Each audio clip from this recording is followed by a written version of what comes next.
जय जय श्री राधा रमण, जय जय जुगल किशोर, जय गोपी चित चोर प्रभु, जय जय माखन चोर।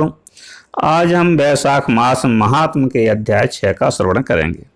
इस अध्याय में हम भगवत कथा के श्रवण और कीर्तन का महत्व तथा वैशाख मास के धर्मों के अनुष्ठान से राजा पुरुयशा का संकट से उद्धार सुनेंगे। तो बोलो वृंदावन बिहारी लाल की जय। श्रुतदेव बोले कि मेष राशि में सूर्य के स्थित रहने पर जो वैशाख मास में प्रातःकाल स्नान करता है और भगवान विष्णु की पूजा करके इस कथा को सुनता है, वह सब पापों से मुक्त हो भगवान विष्णु के परम धाम को प्राप्त होता है। इस विषय में एक प्राचीन इतिहास कहते हैं जो सब पापों का नाशक, पवित्र कारक, धर्मानुकूल, वंदनीय और पुरातन है। गोदावरी के तट पर शुभ ब्रह्मेश्वर क्षेत्र में महर्षि दुर्वासा के 2 शिष्य रहते थे जो परमहंस, ब्रह्मनिष्ठ, उपनिषद विद्या में परिनिष्ठित और इच्छा रहित थे। वे भिक्षा मात्र भोजन करते और पुण्यमय जीवन बिताते हुए गुफा में निवास करते थे। उनमें से एक का नाम था सत्यनिष्ठ और दूसरे का तपोनिष्ठ। वे इन्हीं नामों से तीनों लोकों में विख्यात थे। सत्यनिष्ठ सदा भगवान विष्णु की कथा में तत्पर रहते थे। जब कोई श्रोता अथवा वक्ता ना होता तब वे अपने नित्य कर्म किया करते थे। यदि कोई श्रोता उपस्थित होता तो उसे निरंतर वे भगवत कथा सुनाते और यदि कोई कथावाचक भगवान विष्णु की कल्याणमयी पवित्र कथा कहता तो वे अपने सब कर्मों को समेटकर श्रवण में तत्पर हो उस कथा को सुनने लगते थे। वे अत्यंत दूर के तीर्थों और देव मंदिरों को छोड़कर तथा कथा विरोधी कर्मों का परित्याग करके भगवान की दिव्य कथा सुनते और श्रोताओं को स्वयं भी सुनाते थे। कथा समाप्त होने पर सत्यनिष्ठ अपना शेष कार्य पूरा करते थे। कथा सुनने वाले पुरुष को जन्म मृत्युमय संसार बंधन की प्राप्ति नहीं होती, उसके अंतःकरण की शुद्धि होती है। भगवान विष्णु में जो अनुराग की कमी है वह दूर हो जाती है और उनके प्रति गाढ़ अनुराग होता है। साथ ही साधु पुरुषों के प्रति सौहार्द बढ़ता है। रजोगुण रहित गुणातीत परमात्मा शीघ्र ही हृदय में स्थित हो जाते हैं। श्रवण से ज्ञान पाकर मनुष्य भगवत चिंतन में समर्थ होता है। श्रवण, ध्यान और मनन यह वेदों में अनेक प्रकार से बताया गया है। जहाँ भगवान विष्णु की कथा ना होती हो जो और जहाँ साधु पुरुष ना रहते हों वह स्थान साक्षात गंगा तट ही क्यों ना हो निसंदेह त्याग देने योग्य है। जिस देश में तुलसी नहीं है अथवा भगवान विष्णु का मंदिर नहीं है ऐसा स्थान निवास करने योग्य नहीं है।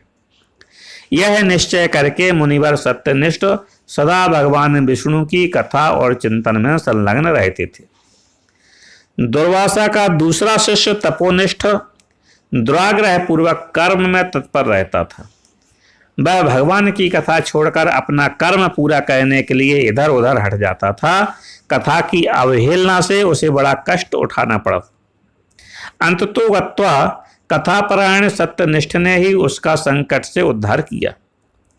जहाँ लोगों के पाप का नाश करने वाली भगवान विष्णु की पवित्र कथा होती है वहाँ सब तीर्थ और अनेक प्रकार के क्षेत्र स्थित रहते हैं। जहाँ विष्णु कथा रूपी पुण्यमयी नदी बहती रहती है उस देश में निवास करने वालों की मुक्ति उनके हाथ में ही है। पूर्व काल में पांचाल देश में पुरुयशा नामक एक राजा थे जो पुण्यशील और बुद्धिमान राजा भूरियशा के पुत्र थे। पिता के मरने पर पुरुयशा राज्य सिंहासन पर बैठे।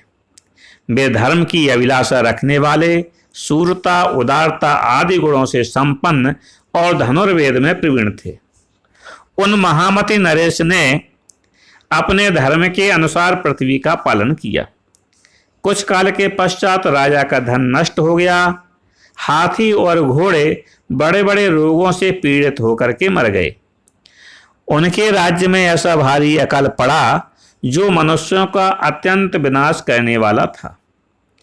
पांचाल नरेश राजा पुरुयसा को निर्बल जानकर उनके शत्रुओं ने आक्रमण किया और युद्ध में उनको जीत लिया। तदंतर पराजित हुए राजा ने अपनी पत्नी शिखणी के साथ पर्वत की कंदरा में प्रवेश किया। साथ में दासी आदि सेवकगण भी थे। इस प्रकार छिपे रहकर राजा मन ही मन में विचार करने लगे कि मेरी यह क्या अवस्था हो गई। मैं जन्म और कर्म से शुद्ध हूं, माता और पिता के हित में तत्पर रहा हूं, गुरु भक्त उदार ब्राह्मणों का सेवक, धर्मपरायण, सब प्राणियों के प्रति दयालु, देव पूजक और जितेंद्रिय भी हूं। फिर किस काम से मुझे यह विशेष दुख देने वाली दरिद्रता प्राप्त हुई है? किस कर्म से मेरी पराजय हुई है और किस कर्म के फलस्वरूप मुझे यह वनवास मिला है? इस प्रकार चिंता से व्याकुल होकर राजा ने खिन्न चित्त से अपने सर्वज्ञ गुरु मुनिश्रेष्ठ याज और उपयाज का स्मरण किया। राजा के आवाहन पर दोनों बुद्धिमान मुनीश्वर वहां आए। उन्हें देखकर पांचाल प्रिय नरेश सहसा उठकर खड़े हो गए और बड़ी भक्ति के साथ गुरु के चरणों में मस्तक रखकर प्रणाम किया।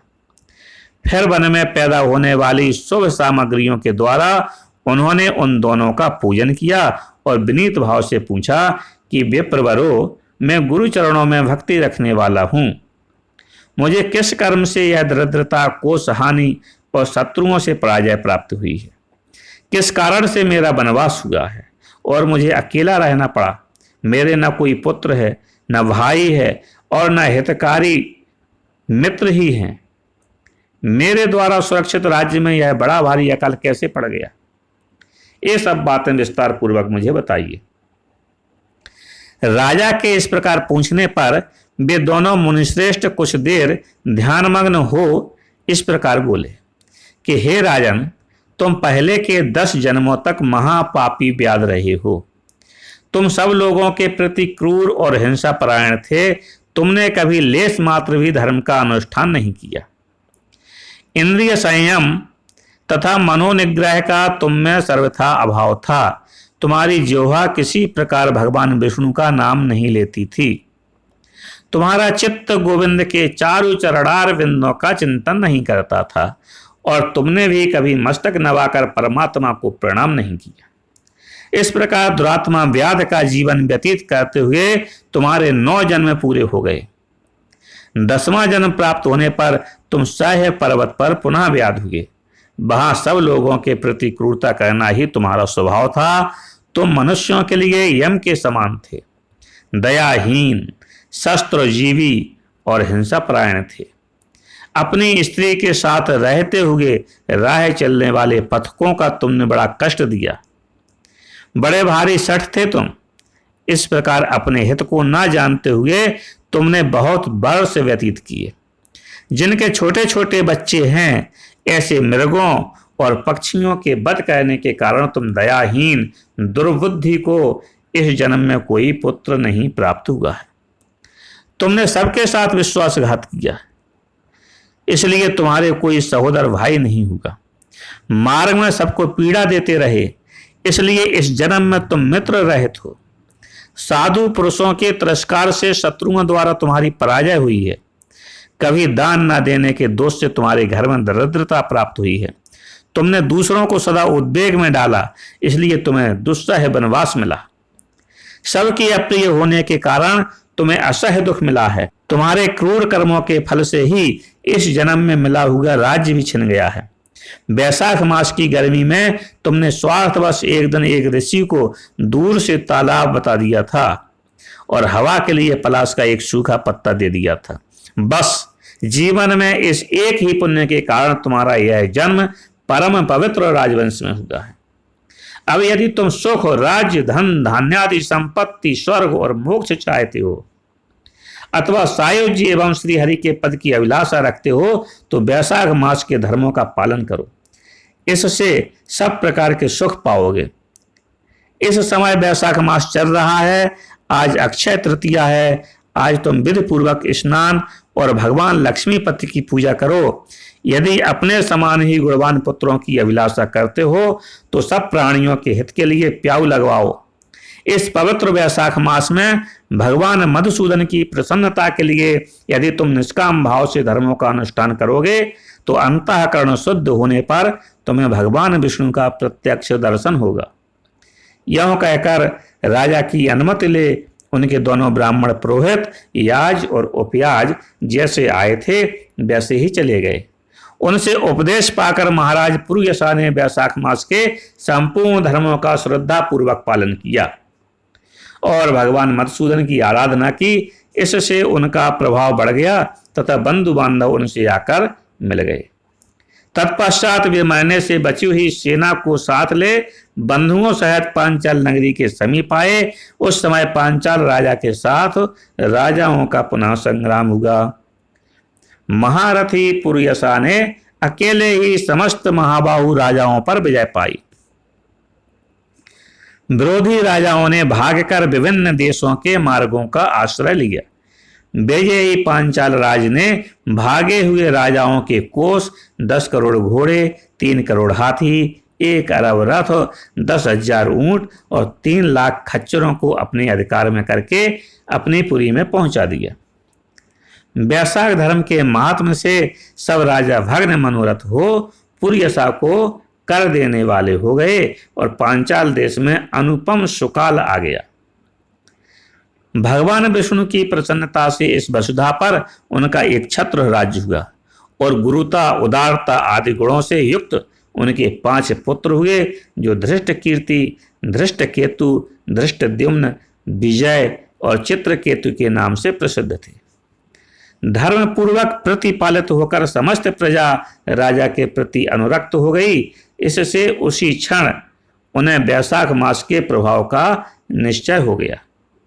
तब से पांचाल राज भगवान विष्णु की प्रसन्नता के लिए वैशाख मास के धर्मों का निष्काम भाव से बराबर पालन करने लगे।